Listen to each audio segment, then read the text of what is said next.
என் குணத்தான் எண்ணிலும் உன்னிலும் அடங்காத 9 என்ற எண்ணின் குணத்தை தன் குணமாகத் தொடுத்தான். அவன் தொடுத்ததை எடுத்து காத்தல், படைத்தல், அழித்தல் ஆகிய குணங்களாக்கி அவற்றை அறம்பொருள் இன்பத்தில் அடைத்தான்.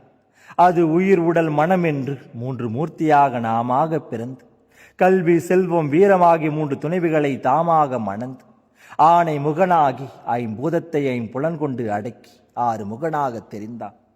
அவன் 12 உயிரும் 18 மெய்யுமாய் ஓர் ஆயுதத்தை கொண்டு நின்று அதுவே மாதா, பிதா, குமாரன் என்று பிரிந்து சூரியன், சந்திரன், பூமியுமாக சுழன்று வந்து 3, 6, 9 சிறந்து நின்று கூட்டி கழிப்பதும் கழித்ததை பெருக்கியதை வகுத்து காட்டும் காலமே குருவென்று சுற்றி திரிந்தான்.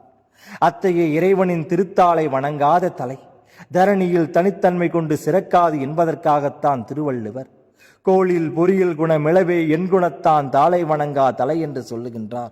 என் குணத்தான் எண்ணிலும் உன்னிலும் அடங்காத 9 என்ற எண்ணின் குணத்தை தன் குணமாகத் தொடுத்தான். அவன் தொடுத்ததை எடுத்து காத்தல், படைத்தல், அழித்தல் ஆகிய குணங்களாக்கி அவற்றை அறம்பொருள் இன்பத்தில் அடைத்தான்.